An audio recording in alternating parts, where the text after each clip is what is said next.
finally, to cap off our understanding of modeling functions, let's do one more example. So let's read the question together. In this question, Gabriel currently weighs 70 kilograms and exercises regularly. He is losing 2 kilograms per week. Model his weight loss. All right, so once again, in order to do this, the first thing we really have to do is define the variables that are of interest to us.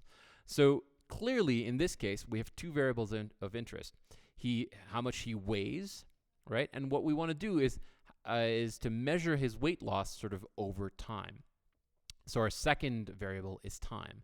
So what I'm going to say is let W, so the capital W, be weight.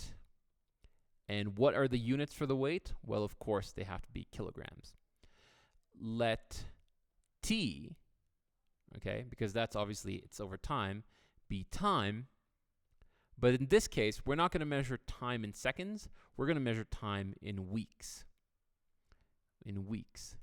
All right, so we've defined those two. Now let's represent that on this graph. So obviously our x-axis is going to be time. So that's going to be t, but this is going to represent weeks, right? And our x-axis is going to be w, which is not going to be weeks. That means weight loss. So it's going to represent weight, and it's going to be in kilograms. All right, so let's model this. So if this is a current situation, well, here's 0.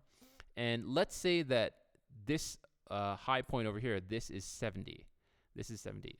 Let me actually move it a little bit so I have a bit of room. So I'm just going to say that's 70. And so at week 0, all right, if he's currently weighing 70 kilograms, he's right here. A week later, he's going to probably lose 2 kilograms per week. So in other words, from 70, he's going to go to 68. So a week later, he's going to go to 68. A week after that, he's going to go to, he's going to have a weight of 66, and that's at week 2, and that's at 66. So that's at 66. And at week 3, he's going to be at 64. And I think we sort of get the picture of how this is going. So what I'm going to do is I'm sort of going to draw a line. So clearly this is a linear equation, and I'm going to draw a line to represent this. So I'm just going to draw a little green line. It sort of goes through my data points, roughly speaking, and there we go. And we can see that now our goal here is to model this, and we want to use the variables w and t, right? And since this is a linear equation, we just need two things. We need the y-intercept. Well, our y-intercept is 70, okay? And the second thing is we need a slope. So the slope here, as we can observe, right, for every 1 week, we see a drop of 2, and it's negative 2 because it's a drop. So our slope is negative 2 over 1, or negative 2.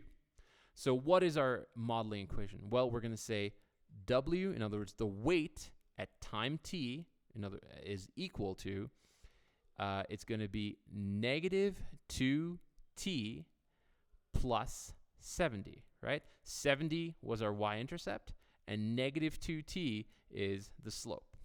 And so therefore, that's how we model Gabriel's weight loss over time. So say, for example, after 5 weeks, let's say here is after 5 weeks, what will be Gabriel's weight? Well, that's all we have to do is, since t is weeks, after 5 weeks, W5 is equal to negative 2 times 5 plus 70, which is equal to negative 10 plus 70, which is equal to 60 kilograms.